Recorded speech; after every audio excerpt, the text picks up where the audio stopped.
You're listening to Killer. This is case number 17, the Golden State Killer, Part 5, the East Area Rapist, Part 4. Lock your doors, bolt your windows, and turn off the lights. We're about to begin.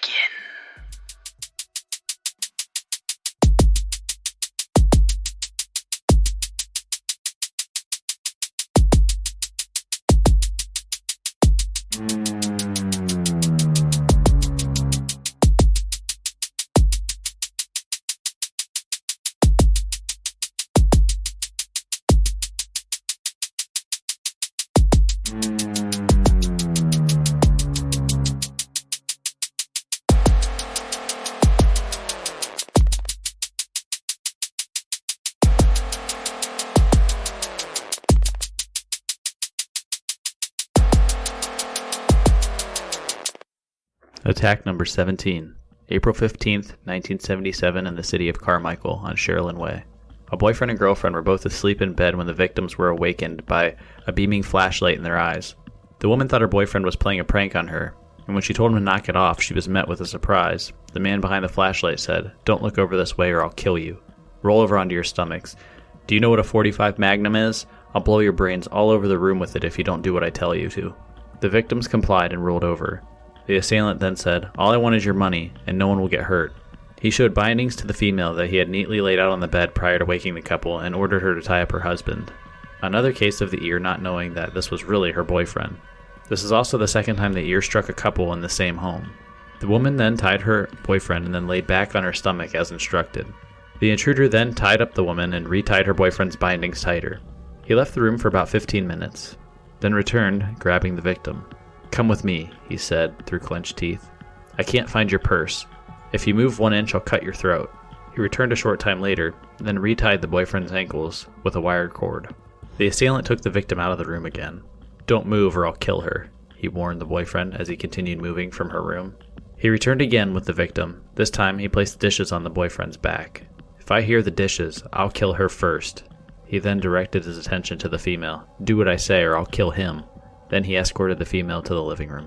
The intruder placed the woman on the floor and put his penis in her bound hands and ordered her to play with it. He threatened her, placing his gun to her head and cocking it. Next, he put a knife to her throat and threatened her again. She could feel a gun in his pocket as he raped her. While the boyfriend was in the bedroom, his hands started to become numb, so he tried to loosen his bindings so that he could relieve the pain. The dishes rattled around and alerted the intruder to the boyfriend moving around. He rushed into the room and placed the barrel of his gun to the boyfriend's head. The boyfriend heard the clicking of the gun cocking. "You do that again and I'll kill you," the ear growled. Then he replaced the dishes on his back. During the attacks, the assailant would leave the victim and go rummage through the kitchen and return again. He would rape her, then go back to rummaging. During the rummaging, he took the female's driver's license from her purse and took portrait pictures out and moved them around the home. About 20 minutes had passed, and the boyfriend knocked his plates off again. The assailant was back by his side. He threw the sheets over his head and growled, "Don't move or I'll kill her." After some time had passed, the victim hobbled back to the bedroom and cut her boyfriend loose. They called the police from their neighbor's house. After the attack, investigators found the phone in the kitchen and the master bedroom had their lines cut. The assailant entered the home through a sliding glass patio door. The victims admitted to having various drugs in the home, cocaine, marijuana, and pills, which were all missing. They described the man as wearing a dark or green-colored nylon jacket, dark green pants tucked into laced-up boots. They did not see the gloves, but they knew he wore them. An interesting fact is that the home across the street was empty. Investigators had been wondering if he had been camping in empty homes and spying on his victims. The other interesting thing here is that the ear only brought bindings for one person. This is interesting because it shows that he may not have done this with his usual stalking and prowling activities, being prepared as usual. He repeatedly moved the woman about the home while trying to fully secure the boyfriend. So that brings us to our first discussion point, which would be whether or not this attack was random. And a lot of time throughout these attacks, authorities had been trying to track down a possible real estate or construction connection because, he would attack homes that always seemed to be near a home that was for sale or new construction. And so they started to wonder if that was, if he was in construction or was he in real estate or what was the deal with him. And, they didn't know for sure, and that was just something they were, looking at. And in this particular case, the home across the street had been empty for a while. And, if I recall correctly, Detective Shelby thought that there were signs that the ear had been in the home across the street.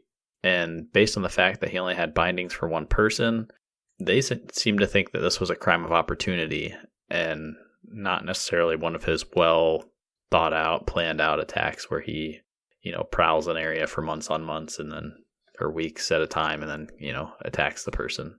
So the thought being that he was just camping out in this empty house and, witnessed some of the activity next door and just decided to go for it, take his chances and attack that home. But based on what he saw, just with a short surveillance of the home. Yeah, essentially. And, the one thing that I think they also potentially, think happened is that he was in the area, kind of was familiar enough, but then, noticed this particular home, kind of maybe loosely knew their habits, but not as in depth as usual. Like you said, he referred to the boyfriend as husband, which a lot of times he enters the home before and kind of goes through their things and figures out who's who and, how many people are in the home and that kind of thing. But in this case, it seems like he wasn't quite clear of the relationship between the pair. Not that it really matters because, who knows? In the heat of the moment, even the attacker, I'm sure, has a bit of an adrenaline rush going on and maybe says things that, in a way that at the time he's not really thinking about it. He's more worried about like making sure that this guy doesn't get loose from his bindings. This is the second time, he's attacked with a male presence. So I bet you his sense of urgency is a little heightened in this regard. Yeah. Not only a sense of urgency, but the little trick that he's using to put the dishes on their back to, as an audible alarm that somebody might be trying to escape. This guy set it off twice and he come running in and threatened him, cocking the gun and putting it to their head, getting more brazen. When you cock a gun like that, I'm assuming it's a revolver, because if it's a semi-automatic pistol, you only have to put one in the chamber one time. You're not cocking it multiple times. So, I don't know. It's kind of dangerous cocking it, putting it up against their head. There's always that off chance that it goes off, right? I honestly don't think he cares if it goes off. I really don't. I mean, I don't think he's intending to. I mean, obviously, he's not really intending to kill somebody right here, but I don't think he's against the idea at all. I think even at this point, I think he hasn't killed any of his rape victims or anything, but man, he threatens to kill people constantly. And I feel like he's always just holding himself back just a little bit for whatever reason. He just doesn't want to quite dive fully in and actually murder somebody. But, obviously that. What about, the guns? You said, like, you're cocking the gun, but what about guns with, like, the hammer? I don't know a whole lot about guns. I know there's the kind where you slide the slider back and it, puts one in the chamber, and then at that point, like, yeah, it's loaded. Like, what are you going to do about it? But what about the guns with the hammer? I don't know much about those. How's that work? Well, that's what I was saying. I think in that description of what we just gave there, he cocked the gun twice, and if you have a semi-automatic pistol with a slide, you only cock it one time. It's ready to roll at that point. This sounded like a revolver where he cocked it the first time, and he may have actually released it, set the hammer back down, and then when the boyfriend moved, he came back in, cocked it again. Unless he's doing something like this on purpose, just so if they're blindfolded and can't see what's going on, he's using that as a intimidation factor, right? Yeah. Well, do they have, maybe somebody will have to let me know, but do they have the 45s? He was carrying a 45. Like, are revolvers usually that high of a caliber? Revolvers, you can get at any caliber. It goes all the way up to 50 caliber. So, okay. And larger. I mean, that's not something you would want to carry. It's kind of like going back to that reference of the Batman in our intro there. He's not pulling out this from the very first Batman movie. If you remember, he pulls out that revolver that's got the 6-foot-long barrel. I'm sure he's not carrying a gun like that around, but. Yeah, no kidding. Yeah, well, and that's the thing, like, his gun's got to be something somewhat concealable, but it's big enough that the victim even remembers feeling it in his jacket, in his pocket while he was, doing his thing. So, yeah, I mean, I definitely think he uses it for fear and intimidation for sure. But again, I don't think he's afraid to shoot that thing if he has to. I mean, if he's truly the Visalia ransacker, he's definitely not afraid to do that. And law enforcement seems to think that connection is pretty solid at this point. So the one other thing that I wanted to talk about was this is the second time he's attacked a home with a male present.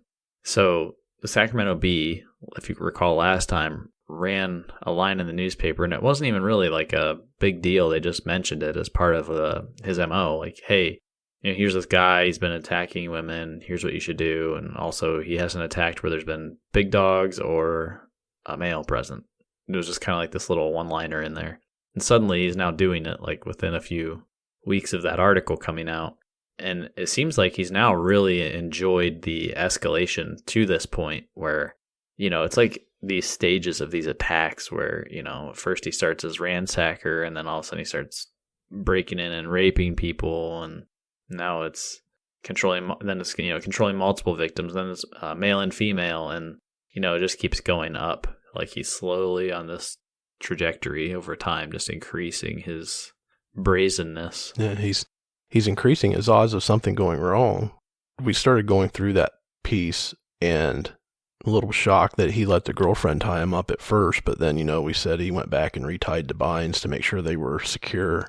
Yeah, and, obviously, I mean, this guy's clearly he's intelligent, at least in this aspect of doing these kinds of things, because, he comes up with a lot of very clever ways of keeping multiple people at check, or in check, I should say, all at one time, where he's got, these two victims together and he's got his gun out. He never attacks, so far without his gun when there's a male present. Now, he was attacking females at knife point, and maybe he had a gun and they just didn't know it, but, there were a lot of attacks prior to this where, you don't hear about a gun, you just hear about a knife. And, in this case, we have him here with the gun, and he instantly takes control of the situation, obviously catches them while they're asleep. He's got bindings pre-laid out on the bed, forces the female to tie the male. And of course, if I'm the female, I'm tying them loosely. You know what I mean? Like trying to tell you, hey, dude, when I tie these, pretend they're tight and then break out of them and beat this guy or something. And then, of course he's on to that. So he's like, okay. And then he just ties them tighter. And then, basically ensures that guy is subdued. And what are you going to do with a gun and you're on your stomach? You're pretty vulnerable at that point. So you're most likely not going to try anything. If you can't sit up or stand up, you're done. So you just let it happen. And he knows it. Yeah, for sure. So we're going to move on to attack number 18. May 3rd, 1977, Sacramento, La Riviera Drive. Around 1 a.m., the would-be victim was preparing for bed. She had heard a thump sound coming from outside. She took a look outside of the upstairs window and did not see anything, but she went about the home and checked that all the doors and windows were locked to be safe.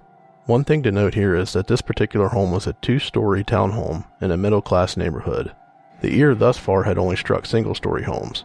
This home contained all bedrooms on the lower level and the living space and kitchen on the second story. The victim was also home with her husband and their 2 children. The victim woke up around 2 a.m. to the feeling of a presence in their home, and she would be correct. She noticed a man standing in her doorway, holding a flashlight in his left hand and a small gun in his right hand. He warned them that he had a .45 caliber military automatic and would kill them if they moved. As usual, he said he only wanted money. Then he placed a gun to the husband's head and warned him that he'd kill him if he moved, and tossed shoelaces to the female and told her to tie up her husband. The routine used up to this point was carried out as usual, but he did mention that he wanted money for cocaine and asked the husband where his money is. The husband told him that his wallet was on the dresser, but the assailant was not happy with the amount he found. "This can't be all your money. You better have more money or I'll kill you both," he growled at the couple. The female victim said that she had more money in her purse upstairs. That's when the assailant went off script a little bit and started pretending to shake as if he was on drugs or going through withdrawals. He proceeded to grab the female victim and ordered her to take him to her purse, warning her that if she tried anything, he would kill her and everybody in the house. Then he said he's headed to his camp on the river. He retied the husband's bindings tightly and then placed a jewelry box on his back.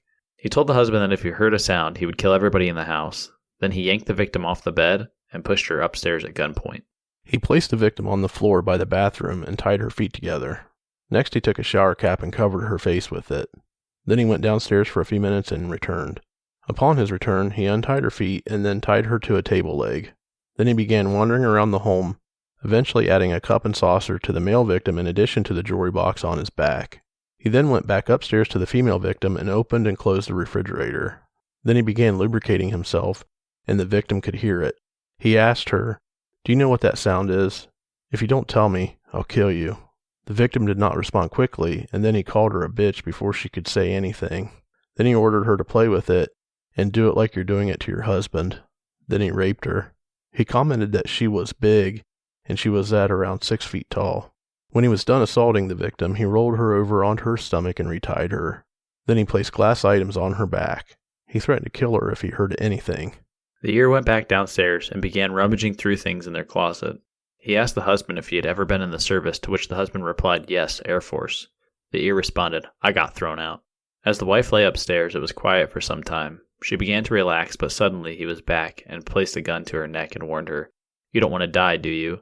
She tried to answer him, but he told her to shut up. He went to the kitchen and began eating, then quickly ran downstairs to check on the husband, who reported he appeared to be eating. The husband heard the assailant breathing heavily, again feeling like the Ear was putting on an act. The husband waited for some time and then began shouting for help until his neighbor could hear him, and they phoned the police. One interesting fact from this one was that some of the bindings they used, the Ear seemed to have taken them from the closet and pulled them out of shoes and then used them there, which I thought was an interesting tactic because he would almost have to know like where that stuff was located to take control of the situation quickly. You know what I mean? Right. Didn't sound like he had his bindings prepared this time and laid out neatly. No, he didn't. I mean, I think it said that he had some with him, but I don't know if he had enough or wanted more or whatever to really make sure that, everyone was secured. And it might be the fact that the woman, she was very tall. She was 6 feet tall. And like that wasn't, in what Craig read, that wasn't a satire or sarcasm. It was more, it was real. She was really, really tall. And the Ear made note of that and commented on it while assaulting her. In this attack, they describe him as wearing dark clothes, a brown mask, construction gloves, and he had his .45 caliber gun. And then this one was a 2-story home. What do you think about that? Yeah, every house that we have read about to this point, it sounds like they've all been single stories. So that's the complexity of the environment goes up with it being 2 stories, especially with the kids being home. And what it said, all of the living space was pretty much downstairs with the kitchen and things like that upstairs. Being late at night, it may not have made it any more difficult to perform this attack because he knew all the, potential victims were on the first floor. So, yeah, the thing that strikes me as interesting about that is, I live in a 2-story home. When someone's upstairs walking around, you hear it, and especially in a situation like this where, you're assaulting a woman and rummaging through things, like that dude's not particularly quiet from what I understand. Maybe he is when he comes into the house. He's a little bit quiet getting in, but once he's in your house, it doesn't seem like he's all that quiet. He seems to rummage around and pulling open drawers, opening, closing the refrigerator, eating, going outside, coming back inside. Like he's not exactly silent. So I can't believe that the kids slept through that. Yeah, I know. And then this is not the first time either. We've had other attacks where it's like he shuts the door and the kids don't hear what's going on. Yeah, and that's baffling to me because, I don't know. I sleep with a fan at night, so I've got this constant white noise going on. And so I could see myself not hearing something like that because of how I sleep. But if I slept in a home that was basically silent except for the furnace kicking on a few times during the night, I can't imagine not hearing somebody rummaging through my home. It's just such a strange sound. I hear my wife get up to go to the bathroom. You know what I mean? And as soon as she's up out of bed, it's like, I'm instantly awake. Like, what are you doing? And I'm in a dead sleep. And so I can't imagine, like, sleeping in my house and, all of a sudden there's all this noise going on and some guy breaking in and eating all your food and all that stuff. Like, I just can't imagine it being, like, sleeping through. I just can't imagine it. I don't know. Maybe if you're a kid, you're just out of it. You don't even know what's going on, but... Do you think there's any cases where the kids woke up and peeked their head out the door to see what was going on and they were basically frightened beyond the point of making a sound, went back into the room and was like really freaked out? I haven't read any cases where they actually do do that, but I don't know I want to say it was one of the earlier ones where the kid comes out and, well, there's the one where the kid comes out and the mother and the kid scream enough that he ends up leaving, but he'd already basically assaulted the woman for quite a while at that point anyway. But then there's another case where a kid comes out and goes to the bathroom or something and then sees the man and he says, I'm just playing a game with your mom or your mom and dad. And I don't know if we've covered that one yet. They all kind of run together at this point. There's so many, but and then the kid just goes back to bed. Doesn't even question the fact that there's a man with no pants on in the home with a mask. Just goes right back to bed. And it's like, all right. Well, one thing we did confirm there is he has a .45 automatic. So I don't know if he's doing the Hollywood thing where he's pulling the slide a couple times to scare him and make that sound. Do they think he's loading the gun just to freak him out or what? So 45 caliber automatic, you should only have to pull the slide one time and it's ready to go. Oh yeah, and I'm sure it was. It was probably ready to go when he walked in the door. I don't think he's waiting to load the gun. I'm sure he's got one in the chamber ready to rock right when he comes in. The other thing that we didn't touch on yet is when he escaped this home, he escaped via a levee behind the home. So again, it's more of the same MO, an area where there's like a canal, a park, a grassy field, some wide, vast area that he can easily hide and escape. And then the other thing they had when they canvassed the neighborhood, the investigators after the attack, they find out there's hang up phone calls to neighbors, to them, going on again leading up to the attack. And I think to me at this point, I don't know if we've said it in any of our past episodes, but it sounds like what he does is he calls neighbors as well as the victim. And I think he's trying to figure out what the routine of the people in the homes are. And so he's trying to figure out, like, when are you home? When are you going to answer your phone? When are you not going to answer your phone? How many people are in the home? So he'll keep calling, like, all these places, and he doesn't talk. He just sits there on the other end silently.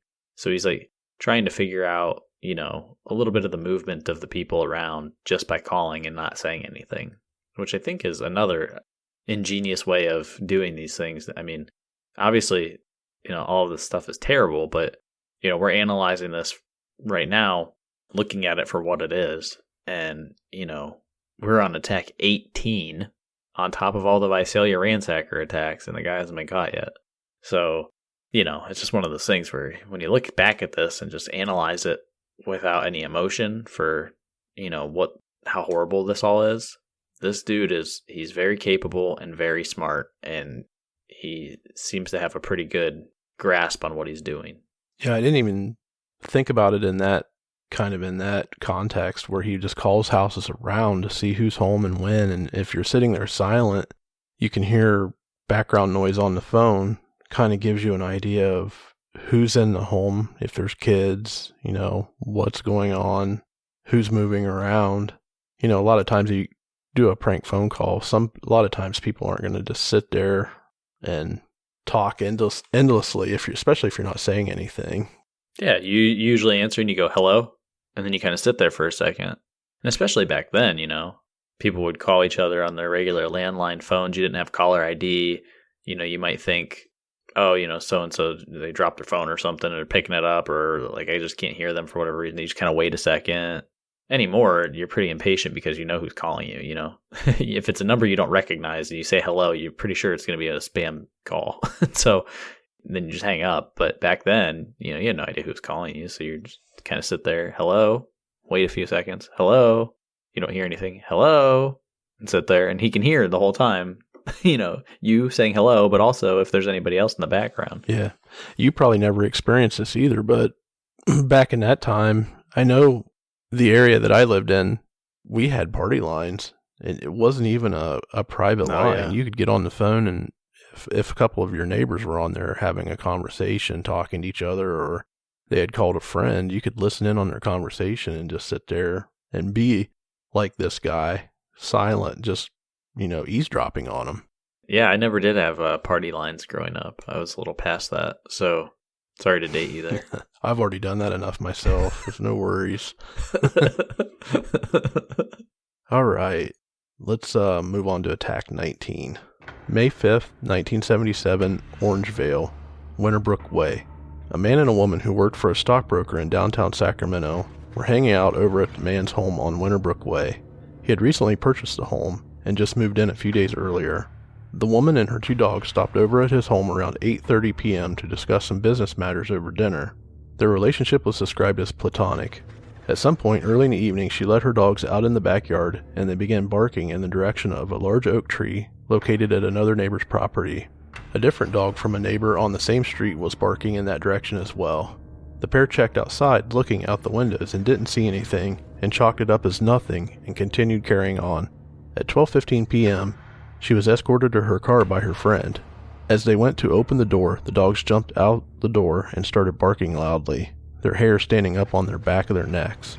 A masked man rushed towards them with a gun in his hand. The intruder ordered the pair into the home, threatening that he would blow their brains out if they refused. The usual ear tactics commenced. He instructed the female to tie up the male using shoelaces. He continued to threaten to kill them as she binded up her friend. The intruder was also threatening to kill the dogs if she did not quiet them, so she made attempts to keep the dogs quiet as well. He instructed her to take the dogs to the bedroom, to which she did, and he followed her.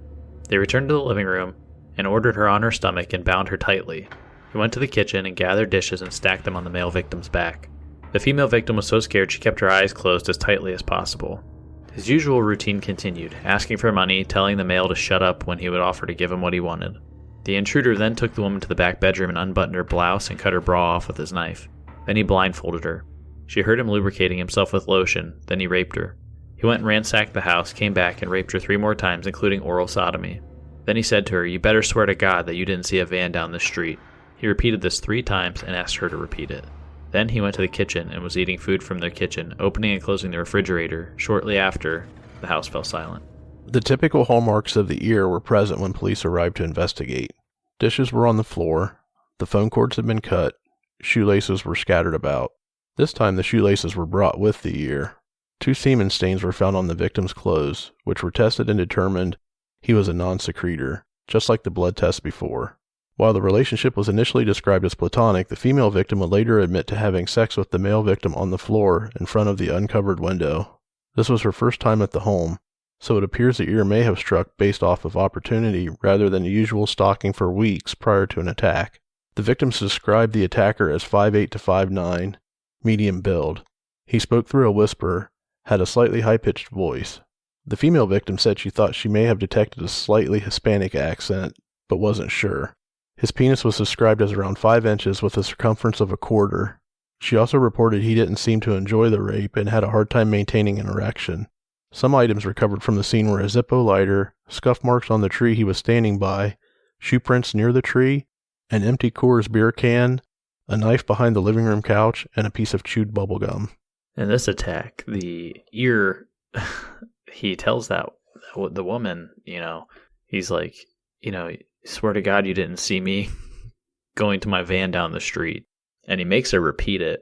And again, this is where he's really, he's playing people. He's manipulating. He's trying to lead the witness, and he's leaving these weird bits and pieces of information around at various assaults where he'll say certain things in a way to try to get people, he tells the cops that, but he's trying to throw them off his scent, and I don't know if he truly believes it works, and I don't know if it really does work. I think the cops are smarter than that, but it's just interesting to see him trying to stage the scene that way. Yeah, for sure. And the bum rush attack as he was escorting her to the car is definitely, it just seems like he's getting more brave. Like he's not quite as prepared each time, and I do think this was a crime of opportunity this time. He saw what was going on, and he was walking out, and he kind of scoped it out a little bit, hanging out by that tree or whatever. But then, the dogs are going crazy the whole time. He sees the guy escorting her to her car, but yet still rushes him and forces him back into the house. Yeah, and again, it's one of those things. He comes with the gun, and what are you going to do? You going to take off running? You know what I mean? And who knows? It's one of those things, it's 50-50. If you take off running while that guy's trying to get you, and I don't know how far they had made it out of their home. Maybe they were right there on that front stoop, and like you have to go back. Your only option is to head back into the house. Like you don't really have a choice.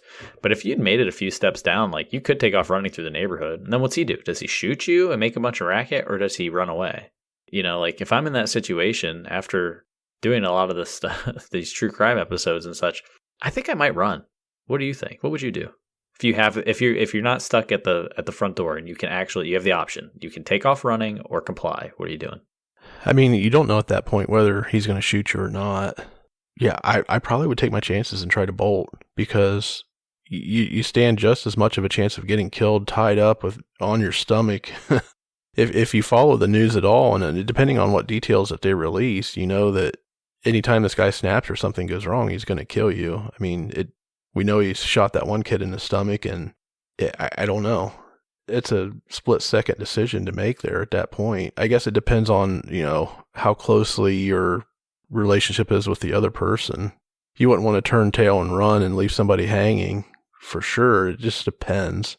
Well, my thought is just right now being able to kind of sit back and armchair this, and not necessarily putting this through the lens of the East Area Rapist as, the guy getting you, but just say that this happens to you in this scenario. I feel like I would take off running, and I'll tell you why. I don't necessarily believe that most people who do these kinds of things are really actually willing and able to shoot you. They're using the gun for intimidation purposes. And should you fight them, like physically start harming them, they have a reason to shoot you and then they take off. So my thought is, if you have the ability to run, you run. Regardless of who's with you. Your wife's with you, right? Well, it's not going to do you any good to be tied up next to her. So you take off. And the thought being, if you take off, he panics and he takes off. Because now, there's now what's he do? One of you's on the loose, and the cops are going to be coming any minute. Now you're not going to hang around, and you're probably not going to shoot somebody now because the cops are coming. You're in trouble now. And I think the difference being, when he shot the kid at the Ripon Court incident, he was being chased by the kid.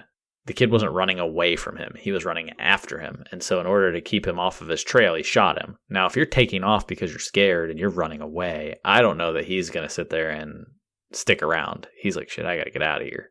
So he's out. And I think that's true in probably most cases. I don't think you're getting shot. Yeah. I really don't. True. He knows at that point his scare tactic isn't working and he needs to get the hell out of there. Yeah, then that may be the split-second decision that I would make is, not only do I make the decision to run, but if you start yelling loudly, run, he's got a gun, and you're in a neighborhood trying to just to pull any kind of attention you can, not just from people around you in the neighborhood, other houses. He's got a gun. He's going to shoot us. Get out of here. Oh yeah, crazy totally. Dude on the loose. You got to draw as much attention to yourself as possible, even though it's the middle of the night. Somebody surely is going to hear you. Oh, for sure. Yeah, exactly. And that's what I'm saying. I don't know that he'd be willing to unload on you in that scenario. Maybe, but I think I'd take my chances. I think I'd rather take my chances doing that than I would being pulled into the home, bound up and tormented for hours. Do you know what I mean? And you don't know at the time what this dude is there for. You really don't know. You don't know that he's the East Area Rapist. You don't know if he's just some robber who's imitating him. You just don't know. You don't know what you're dealing with. And so, if you're not laying in bed and this guy's coming in through the door at you while you're in your bed, you can get the F out of there fast. You know what I mean? Yeah, no kidding. And I got a slight chuckle out of the reference to him packing a roll of quarters too, but it seems like every eyewitness description of this guy or victim description is, they keep going back to that. Yeah, he's not well endowed at this point, we've determined. And he doesn't like dry skin. It puts the lotion on the skin. I mean, that would be so creepy though. This guy comes in, he freaks you out, and then he makes you bind up your partner and then binds you up, takes you out of the room and then blindfolds you. And then you just hear this pumping sound and you're like, oh no. And then you're the woman, what's coming now. And just, again, it's that terror, right? And it's just, I couldn't imagine, putting yourself in that situation, these poor women. And I mean, and don't lose sight of the fact these men are victims too. They're not being raped, so obviously the females have it far worse than the males do by far. But these men are stuck there in a room listening to this happen. They can hear a lot of what's going on in some of these cases, and they can't do a damn thing about it. They're bound up so tightly that their hands are turning black and numb, just like the females, and they have dishes on their back so they can't even move. I mean, you just have to sit there and listen. And then you hear this guy rummaging through your home, and he comes back and shines flashlights. Like, the males are often lost in this equation. I mean, they are victims too. Now, obviously, they're not being raped, so the females have it 100 billion times worse. But you know what I mean? Like, I feel like that's something that gets a little bit overlooked in this series. Yeah, for sure. The mental breakdown has to be huge for some of these guys, especially if it's your spouse that you've been with for a long time and you have kids. Not to, short sell, even if it's a boyfriend or a girlfriend, you hear an attack happening. It's traumatizing. I can't believe that it wouldn't mess with you tremendously. Yeah, there's a lot of reports of, your victims getting divorced later on because they couldn't reconcile the relationship after this. They just couldn't live with themselves in the way that things went down at the time. And it's sad. This guy caused way more damage than you really think about on the surface. If you really start analyzing what he's doing, how many people's lives he's ruined just from doing these things to them, on top of the actual attacks themselves. But, you have all of the investigators who couldn't solve the crime, and they're having a hard time. You have the victims who've been violated. You have the relationships ruined. You've got the families that are in disarray from this, the fear that they have every night when they go to bed for the rest of their lives, all because the sick individuals out there, committing these crimes, and again, we've talked about 19 attacks, hundred ransackings, like murder. I mean, this dude is all over the place, and just the amount of lives that he has inflicted damage on is just incredible. Move on to attack number 20. May 14th, 1977, Citrus Heights, Merlandale Drive. You make a sound, and I'll kill you. I have a .45, and I'll kill you if you move, the masked man said as he stood over the bed, shining his flashlight into the eyes of the soon-to-be female victim. Her husband awoke and looked over and saw the man. The ear told the couple that all he wanted was money and food, and then I'll leave in my van. He forced them to roll onto their stomachs, and said that he was going to tie them up. He removed shoelaces from his jacket and tossed them to the female victim on the bed. Tie his hands, he commanded her. She was so nervous and shaking that she didn't tie her husband up tight enough. He made her do it again. The assailant threw the victim on the bed on her stomach and began binding her aggressively. The husband asked him not to hurt her. Shut up or I'll kill you. That was his reply. The victim was worried about her dog and warned the intruder about him, to which he responded, shut up, and ordered her to cross her ankles and then tied her feet. He tied the husband tighter and pressed the barrel of the gun against his neck and demanded to know where the money was. The husband told him the money was on the dresser. The ear walked over to the dresser and began rummaging around. Then he broke the neck of a bottle off, which contained spare change. The act of breaking the glass caused the dog to begin barking, so he moved the dog to another room and threw him in there and shut the door. The intruder asked if there was any money in the green box on the dresser, and the husband told him no. You better not be lying, or I'll kill you, the intruder said. The husband warned the intruder it was just insurance papers in the box, but the intruder decided to break open the box anyway. The intruder found only insurance papers in the box and threw them on the floor. Then he emptied another glass jar full of Canadian coins in his pocket and told the couple, I have to take a break now, and left the room. The couple heard him leave through the backyard sliding glass door. He then came back and asked the female victim if she had a purse. She told him that it was in the family room, so he left the room immediately. He returned to the bedroom, this time with a cup and saucer, and placed them on the husband's back. I can't find your purse. If I hear these dishes move, I'll slit her throat, cut her ear off, and bring it to you. He untied the female's feet and told her to walk and not to look at him. Then he warned her, if you don't do what I tell you, I'll kill you both. He pushed the barrel of the gun into her back and forced her to the family room. He ordered her onto her stomach and demanded she cross her legs. He then tied her ankles. He knew where the purse was, as he had pulled it from the shelf and began emptying it onto the couch. He took her money and put it in his pocket, then went to the kitchen. The usual ruse of opening and closing the refrigerator ensued. The victim heard him open a can as he walked back into the room. As she lay there on the floor, she began muttering to herself in fear. Please, God, don't kill me, please. He heard her and told her, shut up, you better cooperate or I'll kill you. He headed back to the bedroom and checked on the husband. He put his gun to his head and warned him, you move and I'll kill you. Then he took out a knife and put it against his neck. I'm going to rest now and have a beer, he said. Then he left his room. He stopped in the bathroom on his way back to the living room and took a bottle of Vaseline. He stood over the woman on the floor for a moment and then began tearing strips of towel. Then he hung some of the towel over a television and placed a candle holder on top of it to keep it from falling down. Then he turned on the TV and the sound off to give off some low ambient light. He put a cup on a saucer on her back and then warned, if you move, I'll kill you. Then he tied the other part of the towel around her eyes, stood up, and unbuckled his pants. The victim shouted, "No, just leave me alone and go." He told her, "Be quiet or I'll kill you. I'll slit your throat." The intruder began lubricating himself with the Vaseline and knelt over her and placed his penis into her bound hands. He told her to massage it, play with it. Then he rolled her over and untied her feet. He pulled her pants and underwear off and then orally sodomized her. "You are beautiful," he whispered to her. "I'm going to take you to the van with me. How would you like to be in the river?" She began crying. "Shut up. Don't make a sound or I'll kill you." He stopped and placed a cup and saucer on her back. He put his pants back on. Then he saw her rings. "No, please don't take them off," she said to him. He placed a gun to her head and told her, "Shut up or I'll kill you." Then he pulled the rings from her finger. She heard him pick up a bag and walked out the door. Then she heard him climb the fence. The authorities arrived to the scene at around 6 a.m. to find their usual thing. Shoelaces used as bindings, Vaseline lotion, contents of the home strewn about, the usual. The investigators performed iodine fuming on the victim to see if they could get any fingerprints, but they did not find any on the victim nor in the home. The homeowners had only lived in the residence for a short period of time, 3 months. Investigators questioned the previous owner, to which they reported experiencing a strange man who acted like a real estate agent. He was described as about 25 years old, 5'10", dark complexion, and a medium frame. He was well dressed. They also reported that he asked her, "What does your husband do? And why is your daughter not home?" She felt very uncomfortable and made sure to watch him leave. His car did not match his well-dressed nature. It was an old brown car. She also had a number of hang-up phone calls. So again, in this attack, we have the staging of the witness here with the whole van comments again. Talking about taking her to his van and how would she like to be in the river. We're back to that again, which I thought was, kind of interesting. He's still using that tactic. And then what I also found interesting was that he took her rings.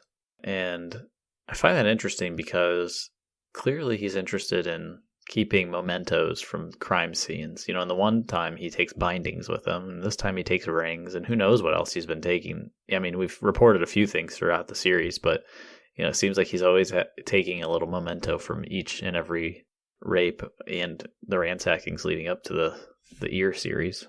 Yeah, and he clearly was stalking this house out a little bit more because he was asking, "Why isn't your daughter home? Where is she? Well, he did ask, "What does your husband do?" So he didn't come across that piece of information if he had rummaged the home prior to the break-in and the attack. But that was for the previous owner. When the home was for sale, he went to the house and he asked the previous owner those questions during probably like an open house or whatever, or a visit, a showing. Okay, I'm an idiot. Don't listen to me on that part. No, I know what you mean. But yeah, but again, though, he was staking out this house. Well, supposedly, we don't know for sure if that was him. That was just some strange man that the previous owner reported prior to the attacks, as she was selling the home. Why don't you think, one thing that stands out to me is almost every one of these attacks, these people are getting hang-up phone calls. Is this not a detail that the authorities are sharing? No, they weren't. I don't know when they started sharing, if they started sharing during the series being active or not. But what I do know is that at least initially, I don't think they were reporting some of this stuff. And so people weren't on the lookout for the hang-up phone calls and all that stuff because they just didn't. I think they didn't want to induce panic. But I don't know if that was all during the media blackout or if it was after the media blackout, if they were able to report those things. I haven't run across any articles that say it or recall seeing any that say it, but I read a lot of stuff about this. So, I could be just not thinking about it clearly. But yeah, that's a good point. I do know, though, at some point during this series, they were not reporting on this. And I think my gut's telling me that they didn't talk about this even while it was going on for a long time. And that's just crazy to me because if I sat down and read the newspaper in the morning and read a detailed attack, and time again, if I see a kind of like things repeating with these hang-up phone calls, if I start getting hang-up phone calls at my house or my wife started getting hang-up phone calls at the house, I'm going to be like, oh shit, here we go, right? Yeah, no kidding. For sure, yeah. I mean, it'd be a giant warning sign. I don't know why, why you wouldn't broadcast that particular piece of information. It's not something... I don't know. I mean, you know how authorities will keep pieces of information back in order to fully be able to, pin a suspect down later on because they can use only information that law enforcement knows. And this might be one of those things that they were saying, like, okay, so we know this guy likes to call people and do these hang up phone calls prior to this happening, but we don't want to broadcast that because, it's one of those things that's too obvious. So let's not broadcast that and keep that in our back pocket for later. If we capture him, then we'll, use that as partial evidence, or a way of figuring out if we have the right person or not. I don't know. I mean, it still seems silly to me. It seems like when you've got this many attacks going on, you should be telling the public pretty much anything and everything that would give them a clue that something's going to go down. Right. And that's a good point, because last week when we talked about the one attack where he called and was taunting the police officers, and we know he's reading the paper, we know he's following exactly what they're saying. In the very next attack, there's a male victim in the home as well. So if you go broadcasting, hey, this guy is going to call you, hang up on you, prank call you, you advertise that, then maybe he stops doing that. So maybe that he starts trying to throw you off of that trail, I guess is where I'm going. Oh, yeah. I wouldn't want to be in the position to make the decision whether or not to broadcast certain details or not, because something like this is a really good detail to broadcast because it helps warn authorities and victims that things are coming, your way.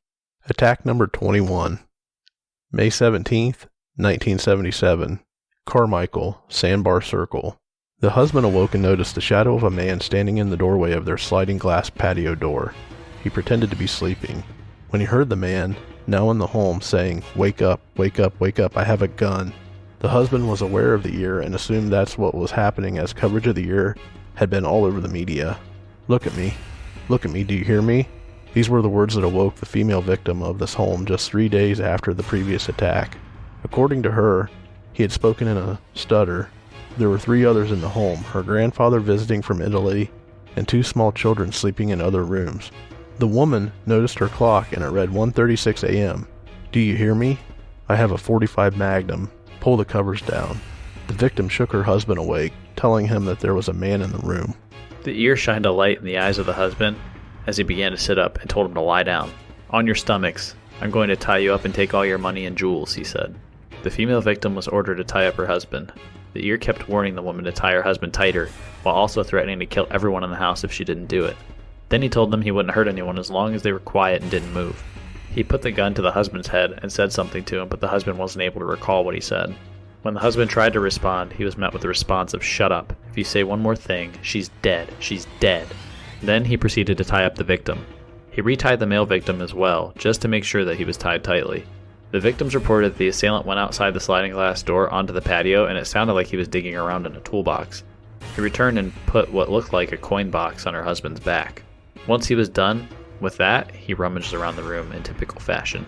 He told the couple he was going to go get food and everything else he needed, and if he heard anything, he would kill everything in the house, and then I'll leave into the night.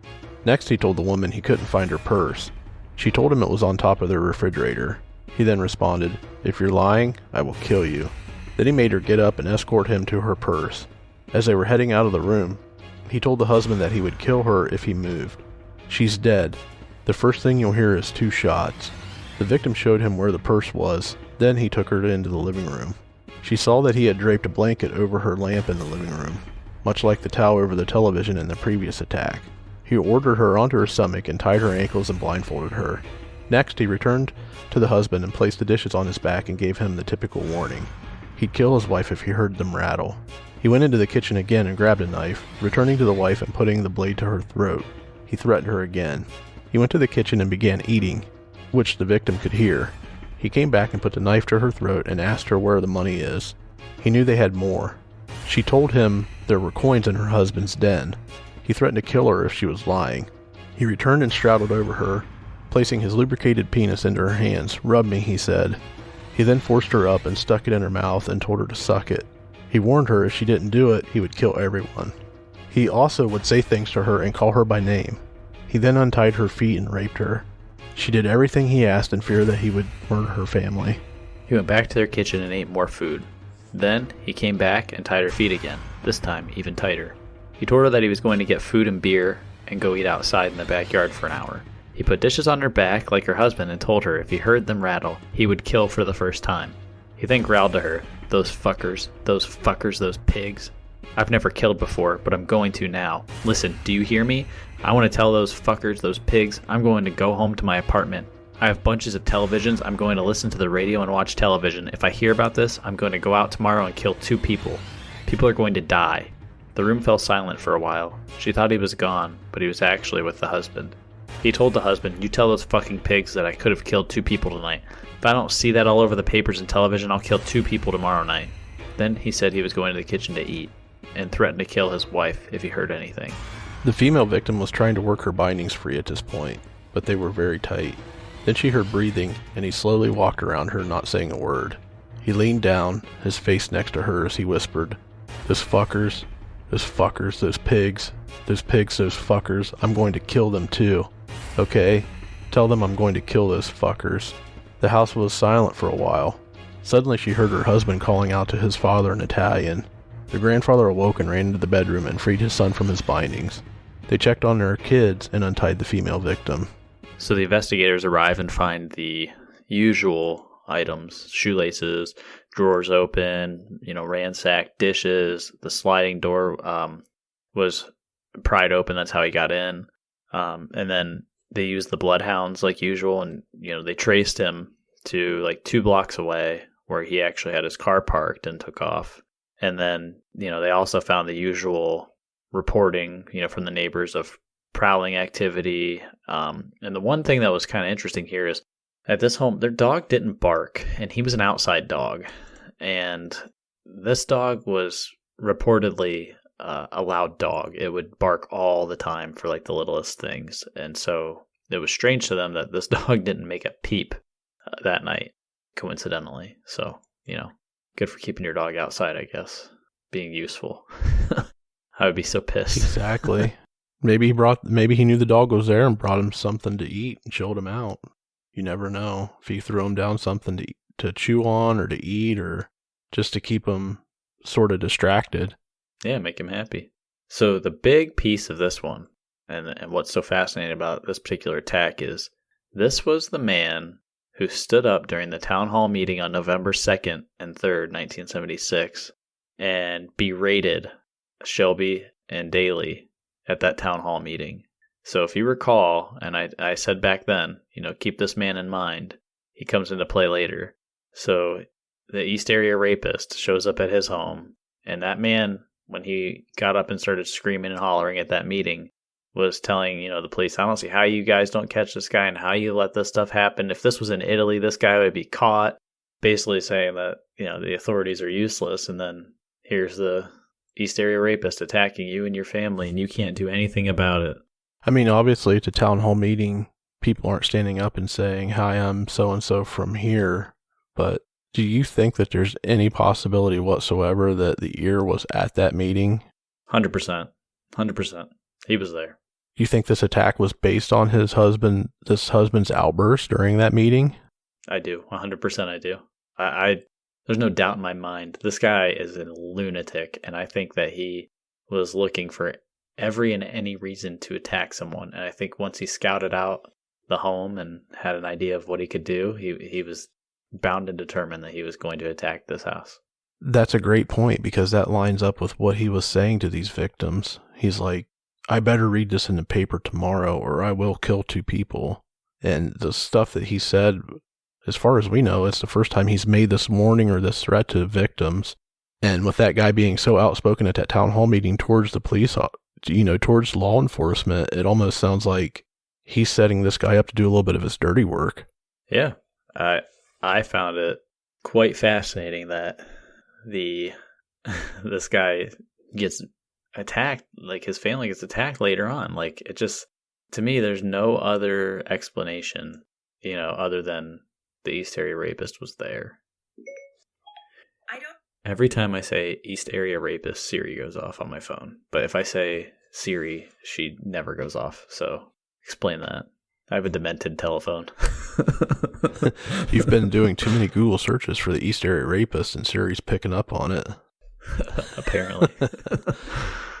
She's out to get me. Yeah, so I can't wait to see how this unfolds. If this guy if this family takes this message to the law enforcement and what happens next, I've kind of, an interesting turn. I obviously don't know as much about this case as you do, and you've done a lot of homework on it, so I'm anxiously awaiting to see how this unfolds. Yeah, I mean, honestly, there's not much that comes from it, really. I mean, the police take the information from the man, and, obviously the papers are still reporting what's going on, but, again, the authorities at this point in time, they've always believed that he would escalate to murder, like that he wouldn't hesitate to murder somebody and that it would eventually turn into murder if they didn't stop him, right? So they get these threats, and it's more confirming things in their minds than anything else. It's saying, okay, this he obviously threatens to kill people constantly on every attack. He's constantly telling them how he's going to kill them if they don't shut up, I'm going to kill you. And then he doesn't do it.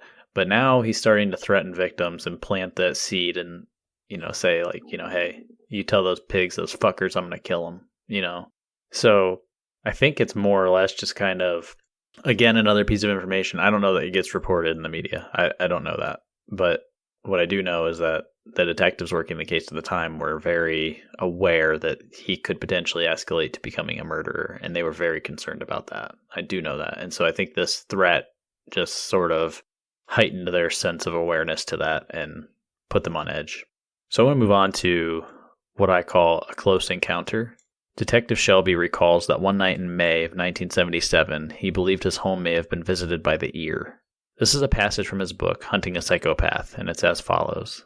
But still, the ear may have made a visit to our house one night. We have 2 sons, and each had his own bedroom.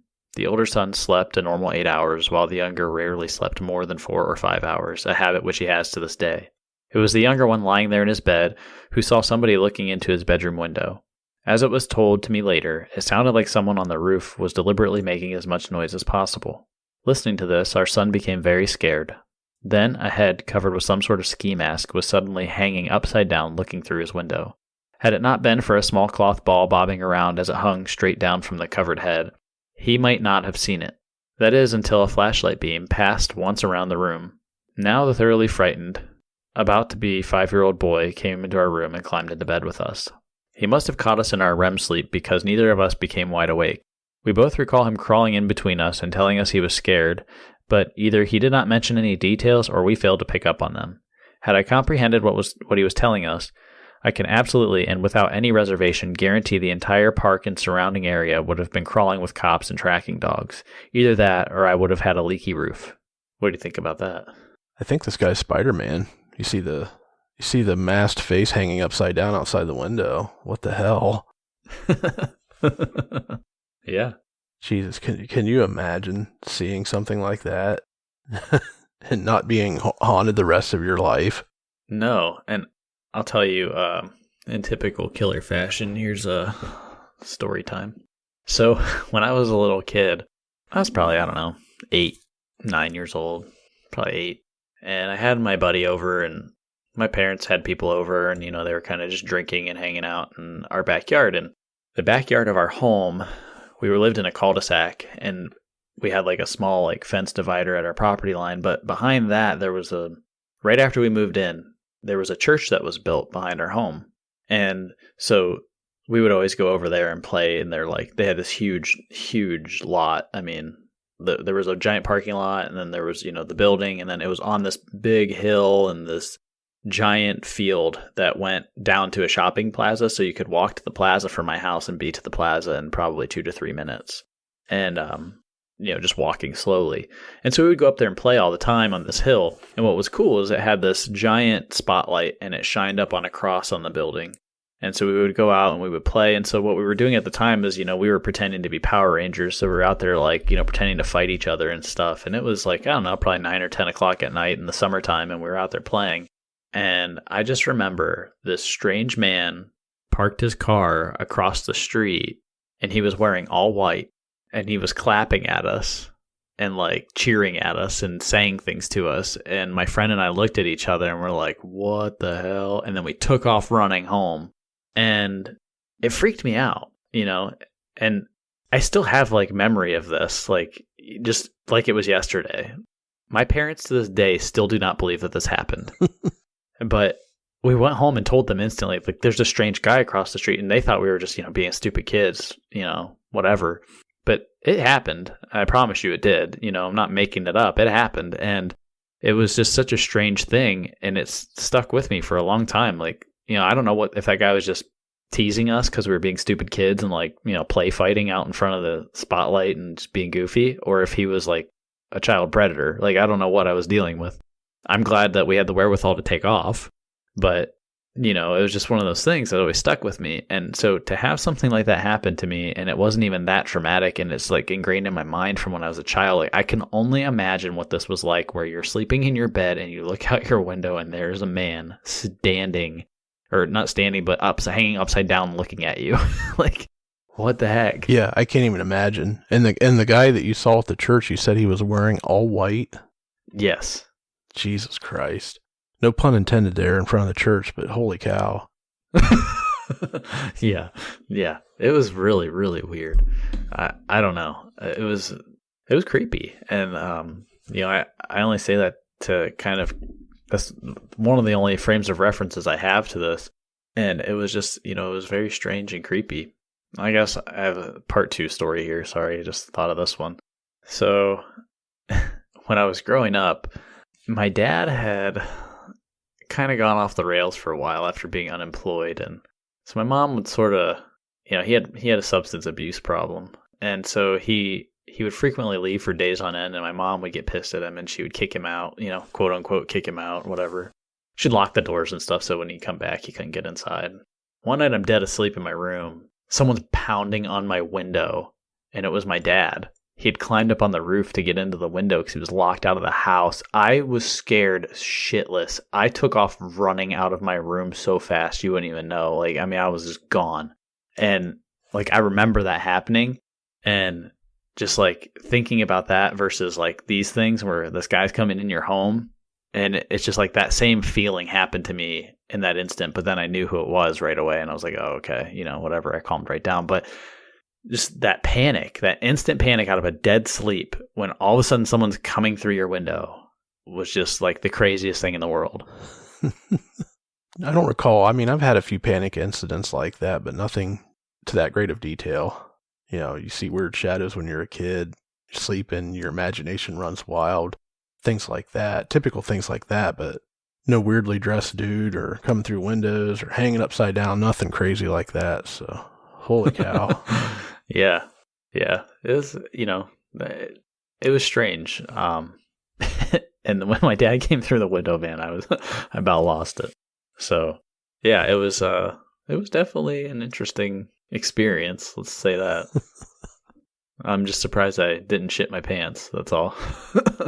Yeah, I probably would have. Literally. I think I was too scared. My sphincter was too tight. I was out. Peace out. See ya. All right. Let's move on to Attack 22. May 28th, 1977, Sacramento, 4th Parkway. A husband and wife lay in their bed, the husband freshly home from work around midnight. It was now around 2 a.m. as he was preparing to go to sleep. The husband and wife began getting intimate with each other for a few moments when they heard a rattling sound at the patio door in their bedroom. The husband flipped over to see what was going on and a man rushing in through the doorway. Lay perfectly still or I will kill all of you. I will kill you. I will kill her. I will kill your little boy. Their son was asleep in his bedroom at the time of the attack. The ear ordered the wife to tie the husband up. Then the ear tied the wife. He told them he was going to go get food and money, and then the ransacking began. The husband periodically tried to look up, but the assailant shined his flashlight in his eyes and warned him, I'll kill her and your son if you don't keep your face down. He rummaged through their closet, taking shoelaces from shoes. Then he went back and bound the husband, tying his hands and feet tighter. Then he placed glass bottles on the husband's back. Don't move. If I hear that sound, I'll kill everyone in the house, he said. Then he fixed the victim's bindings and made them tighter. The ear left to go get dishes and came back and placed them on the husband's back. Then he threatened the husband, don't make a move or I'll kill everyone in the house. As I promised, I'm only going to get food and money, then go to my van and eat it.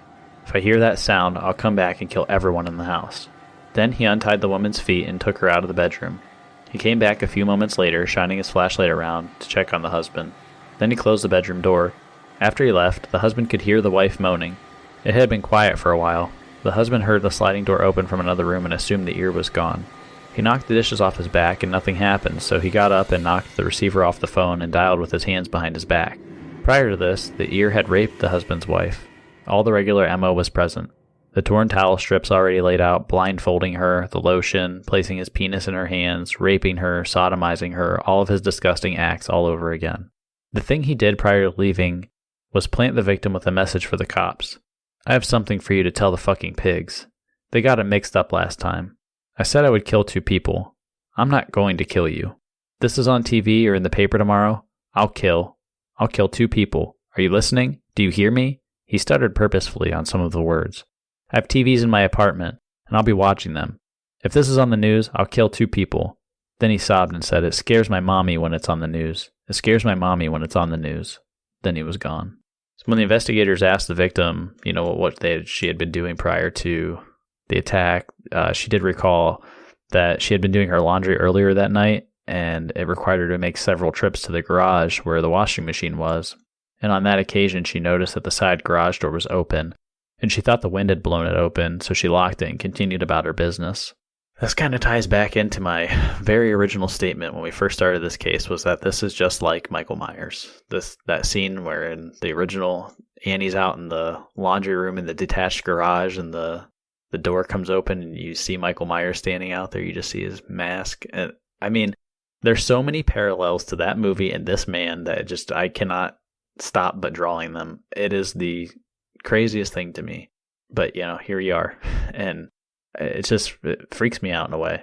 But as we talked about, the usual things that have been, consistent with the most recent attacks, it was a newly purchased home, and there was a bunch of hang-up phone calls and prowling in the neighborhood as usual. So again, another attack fitting the exact MO, and here we are. 22 times. What do you make of him saying there at the end, it scares my mommy what's on the news? Do you think he's trying to play off like he's crazy, or do you think he's having sort of a slight breakdown at that point? I honestly don't know what to make of that. I don't know if he's staging the victim again, or if I don't know what his point is in doing that. Like, that line in itself doesn't do anything for anyone. Like, it doesn't throw investigators in a certain direction, and it doesn't scare the victim, really. I don't know. Does it? Like, would that add extra fear to you compared to everything else he's been doing? Like, in my opinion, not really. Maybe, but I don't think so. What do you think about that? No, probably not from the victim's standpoint. It just caught me as weird, I guess, hearing him saying that. Oh, it's definitely weird for sure. Yeah, I don't know. I would have to just say I think he might legitimately just be a little bit crazy. You've heard, obviously he is, just based on what he's doing, but I just mean like in a sense of having a mental struggle with himself out loud. Like, it just seems like some of the attacks they reported, they could hear him talking to himself, or it sounded like multiple people in the home, but it was just him. So I don't know if this is just more of that, where it's like he's just a little bit mentally unstable. So, here he just says these weird things sometimes. I don't know. It baffled me when I read that. I don't know what to think of that. Yeah, he definitely is a little bit nuts. And again, here, like you put in the notes, it's a newly bought house. Somebody had just recently moved in, so crazy. I don't know if he's watching new people move in. We've alluded to this before, where is he touring these homes to get the layout of the home, and then when somebody new moves in, he already knows the landscape. Is he hiding in the home prior to it being sold, especially if it's empty? There's several factors there.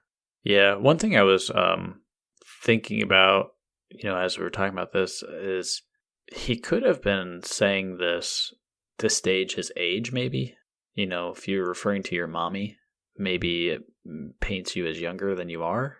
That was one theory that I had read about. Yeah, that's true.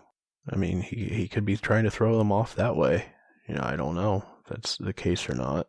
Yeah, it was just interesting. I'm not sure.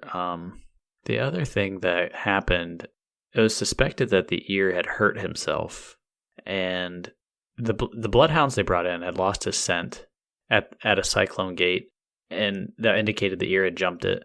And on the other side of the fence, it's pretty hilly terrain and it's uneven. And they think that he may have fell into the canal and hurt his arm. And a man with a fake ID gave the age of 31 years old showed up a couple days later at an emergency room at American River Hospital. And he gave May 28th as the date of his injury.